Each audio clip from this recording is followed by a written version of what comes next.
ቱም ምናል ዋጋ እንደተከፈለ ምናል መንገድ በበረሃ አቋርጠው እንደመጡ በ3 ቀን ሊገቡበት የሚችሉትን ከነዓንን 40 ዓመት ሙሉ የተጓዙበትን እስራኤላውያንም ያውቃሉ፣ ሙሴም ያውቀዋል። በዚሁ ስፍራ ላይ ከፍና ዝቅ ብላችሁ ብታነቡ ስለናቃችሁኝ ስላመጻችሁ ብሏቸዋል። ሙሴና አሮን አትገቡ የተባሉበት ነው። ምን ስላሉ? ስላመጹ። ደግሞ እዚህ ቦታ ላይ ዘዳግም 32 መጨረሻው ላይ ብታዩ ደግሞ በሕዝቡ ፊት ስለናቃችሁኝ ያዘዝኳችሁን ትእዛዝ ባለፉት ጊዜያት ጌታ የተናገረን ታስታውሳላችሁ። ተናገረው የተባለውን ድንጋይ መጥቶ 1 ጊዜ የተባለውን 2 ጊዜ መጥቶ በሕዝብ ፊት አላከበራችሁኝምና ስለዚህ አትገቡ የተባሉበት ያንን ሁኔታ ተንተርሶ የመጨረሻውን ምክር የሚመክርበት ቦታ ነው። ስለዚህ መኖሪያ እንዳናኗር ዘይቤያችን ወይንም ላይፍ ስታይላችንም ሊገለጽ ይችላል። መኖሪያ ማለት የምንገባበት ቤት ብቻ ሳይሆን የምንኖርበት ባህሪ ወይም ሁኔታ ጭምርን ያካትታል። ለምሳሌ በፍርሃት ቤት ውስጥ የሚኖር ሰው አለ። ቤቱ መኖሪያው ፍርሃት ይሆን። በፍርሃት የሚኖር ሁልጊዜ የሚጨነቅ፣ በጥላቻ ቤት ውስጥ የሚኖር አለ፣ ሁልጊዜ የሚቀየም በትንሽ በትልቁ። በኃጢአት ቤት ውስጥ የሚኖር አለ፣ ሁልጊዜ የሚሸሽ፣ እየሮጠ የሚሸሸግበት መኖሪያውን ያደረገ። ሙሴ ግን እስራኤላውያንን ያኗኗር ዘይቤያቸው ሲስተም ኦፍ ሊቪንግ ወይንም ላይፍ ስታይላቸው እግዚአብሔር ይሁን ይላቸዋል። አሜን። ገበናችን ኢየሱስ ነው። ገበናችን፣ ቤታችን፣ መኖሪያችን ኢየሱስ ነው። ሲሆን ደስታ ይሆናል። ኢየሱስ ሲሆን መኖሪያ፣ እግዚአብሔር መኖሪያ ሲሆን ሰላም ይሆናል። የምንኖረው በታዛው ስር ይሆናል። አሜን። በመጠለያው ስር፣ በእግዚአብሔር ከለላ ስር። በእግዚአብሔር ውስጥ መኖር ማለት የእርሱን ሰላም እንዳየር መተንፈስ፣ የእርሱን ጥበቃ እንደ ልብስ መጎናጸፍ ማለት ነው መኖሪያ ስናደርገው። ስለዚህ ብዙ ያተረፋችሁ ሚሊዮነሮች፣ ብዙ ያላችሁ ቢሊዮነሮች ልኖር እንችላለን፣ አያኖረንም። አሜን። አያኖረንም። እርሱ ጤና መሆን አይችልም። እርሱ አፕታይት መሆን አይችልም። እርሱ ሰላም መሆን አይችልም። ስለዚህ ያጣችሁም ደግሞ ኪሳችሁ ባዶ የሆነ መኖር እንደማትችሉ የተሰማችሁ ትኖራላችሁ። አሜን። መኖሪያ የዘላለም አምላክ ስለሆነ የዘላለም ክንዶች ከናንተ በታች ስላሉ እግዚአብሔር መሬት እንዳንነካ እንዳንወድቅ ከታች ሆኖ ስለሚደግፈን ወደ ከፍታ ስለሚያወጣን፣ አሜን። ከታች ሆኖ የሚያወጣ ነው እግዚአብሔር። ተሸክሞ የሚኖር ነው እግዚአብሔር። እንደ ወላጅ እናት የሚያቀፍ ነው። ክንድ ሲያነሳ ያለ ምክንያት አይደለም። የዘላለም ክንዶች ሲል ክንድ፣ የእናት ክንድ ለልጆች የምናስታውሰው የመጀመሪያ ወጥተን ከማፀን የተንተራስነው ክንድ የእናት ክንድ ነው። የእናት ክንድ ነው። አሜን። ያ የእናት ክንድ እንኳን ቢዝል እኔ ግን አልረሳሽም ይላል ጌታ። እኔ ግን አልረሳሽም። እስራኤል ከእስራኤል ላይ የገባው ቃል ኪዳን ዘላለማዊ ነው፣ የሚሻር አይደለም።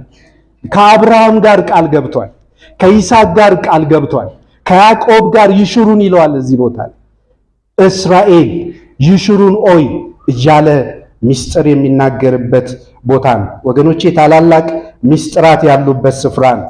ነገር ግን ከጊዜ ከሰዓቱ አንጻር ተጠንቅቄ ሐሳቡን ብቻ የዚህን ጥቅስ ሐሳብ ብቻ አብረን እናያለን። ስለዚህ በእግዚአብሔር ውስጥ መኖር ማለት የእርሱን ሰላም ምን አልኳችሁ እንዳየር መተንፈስ፣ የእርሱን ጥበቃ እንደ ልብስ መልበስ ማለት ነው። ሌላው አሁንም ከመኖሪያ ሐሳብ አልወጣውም።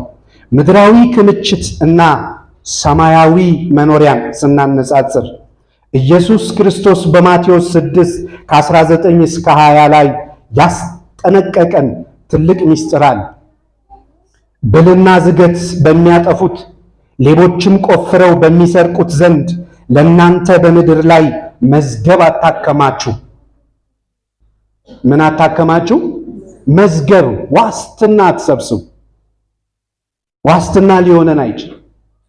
ግን ብልና ዝገት በማያጠፉት ሌቦችም ቆፍረው በማይሰርቁት ዘንድ ለእናንተ በሰማይ መዝገብ አከማችሁ። መኖሪያችን በሰማይ ይሁን፣ በምድር እየኖርን አሜን። መዝገብ ባለበት ልብ በዛ ይሆናልና። ብልና ዝገት ምድራዊ መኖሪያችንን ወይንም ገንዘብ፣ ዝናን፣ ንብረትን ጊዜ የሚበላው ዝገት የሚቀይረውና ሌባ ወይም ሞት ወይም ድንገተኛ አደጋ የሚወስደው ነው ወገኖች። እርሱ ነው ተስሎ በዓይናችን ፊት ያለው ለብዙ ዘመናት። መጽሐፍ ቅዱስ ግን በዓይናችሁ ፊት ማን ይሳል ነው ያለው? ኢየሱስ ክርስቶስ እንደተሰቀለ ሆኖ ተስሎ አልነበረምን? አሁን ግን ለእውነት እንዳትታዘዙ ማን ነው አዚም ያደረገባችሁ? ይሄን ብቻ ከእናንተ ለማወቅ እፈልጋለሁ። ገላትያ ምዕራፍ 2 ኢየሱስ ይሳል። አሜን። በዓይናችን ፊት ስለ መኖሪያ ስናስብ፣ ስለ ዋስትና ስናስብ፣ ስለ ሕልውና ስናስብ ኢየሱስ ይሳል በፊታችን እንደተሰቀለ ሆኖ ዋስትናችን እርሱን። ሐሳቡ ሁለቱም ጋር አሁን ያየነው ጥቅሶች ዋስትናችሁን በማይጠፋው ላይ አድርጉ። እኔ ልሄድ ነው አይደል አለ ሙሴ። እኔ ትቻችሁ ልሄድ ነው። 40 ዓመት አብሮ መቆየት አይደለም 40 ቀን አብሮ የቆየ ባለስልጣን መሪ ሲለይ የሚሰማውን ስሜት አስቡ። በዛ ውስጥ ሆኖ እሱም ራሱ የተሰማው ስሜት የሚያለቅሰውን ለቅሶ ታያላችሁ። በዛ ተራራ ላይ ወጥቶ በርቀት እይ ተብሎ ታዞ በእግዚአብሔር ፊት እያየ ያነባው እንባ ብዙ ነው። ስለዚህ ያ ሙሴ ቅድም ፓስተርም ሲናገር በኋላ የተጣለው ሙሴ አይደል ልጆቹን ሲያይ እነዚህ ልጆች በውሃ ላይ ተጥሎ የነበረው ሙሴ ማን ይገምታል? ይህን ሁሉ ሚሊዮን ሕዝብ መርቶ በመጨረሻም ደግሞ በድል ያጠፋውን ጥፋትና የተቀበለውንም ዋጋ አስተውለ። ግን በዚህ ሰዓት የመጨረሻውን ታላቅ ምክር እየመከረ የሚገኘው ያ ሙሴ ነው። ስለዚህ ሙሴ ከህይወቱ የተጨመቀ ነው እየተናገረ ያለው። ያለፈበትን ነው፣ የሸመደደውን ብቻ አይደለም። እኔም እንዲሁ እላለሁ፣ የሸመደድኩት አይደለም፣ ኢየሱስን አይቼው ነው፣ በህይወቴ ተለማምጄው ነው። ይህን ሁሉ ዘመናት ኢየሱስ አይረሳም። አሜን። አይጥልም። የማይጥል ጌታ ነው። በማስተማር ዓለምም በስራ እንኳን 25 ዓመት ነው ያስተማር አልመስልም አይደል? ከኢየሱስ ጋር አሜን። ከጌታ ጋር መምህር አያረጅም አትበሉኝ። በጌታ እግር ስር ያለ ጸጋው የበዛለት አያረጅ። አሜን። ያለመልመዋል ይላል። ሽምግልናውን በዘይት የሚያለመልም መንፈሱ ነው፣ የጌታ መንፈስ ነው። ስለዚህ እንደ ጠል የሚወርደው የሁሉ ዘመን በእግሮቹ ስር ያሳለፍነው ህይወት ይናገራል። አሜን። መኖሪያ የዘላለም አምላክ መሆኑን የዘላለም ክንዶች ከእያንዳንዳችን በታች ተሸክመው እንዴት እንዳሻገሩን፣ እንዴት ልረሸን ስል ጌታ እንዴት እንዳሳለፈኝ። ሞት መካከል ላይ ሰው አይደነግጥም። ምሳሌ 7ኛ ክፍል ሆኜ ኦልሞስት የ13 ዓመት ልጅ መሳሪያ ተደቅኖ ሊረሸን ያለ ሰው ዛሬ ቆሞ ይሰብካል። አሜን። እንዴት ሰው አይፈራም? አልፈራው። የሚገርም ነበር። ክስተቱን በዝርዝር አላወራም። ለምን? ጌታ ሞት ላይም ስልጣን ሰጥቶናል። በሞት ላይ እንኳን አክስቴ ትለኝ የነበረው ትዝ አለኝ። የዛ ሰዓት ልጅ እንግዲህ ትንሽ ድንቡሽቡሽ ያለ ትንሽ ልጅ ነበር የእንደዛ አይነት ክስተት ውስጥ የነበረውና ከጫካ ውስጥ ድንገት ወጥተው ነው። ስለዚህ ልጅ እንዴት ነው ሲያይ ያን ክስተት 83 84 አካባቢ ላይ የምታውቁት ነው የነበረው የአገሪቱ ሁኔታና ከጫካ ወጥተው በቃ ሊረሽኑኝ ሲሉ ሰው አይሮጥም። እንደ ልጅ ባህሪ አሮጥኩ። ዙር አሉኝ፣ ዞርኩ። ዞሬ ግን ትዝ ያለኝ ምን ነበር? የአክስቴ ንግግር አክስቴ በልጅነት የጸሎት ሰው ነች እና አለች አሁንም ጀርመን የጸሎት ሰው ነች። ይጸልያሉ። የድሮ ክርስቲያን ታውቃላችሁ የባሌ ጎባ ነውና ህብረታቸው የሚሰባሰቡበት መፈላለጋቸው የነበረው የጸሎት ህብረትና አንድነት እና አረሳቸው።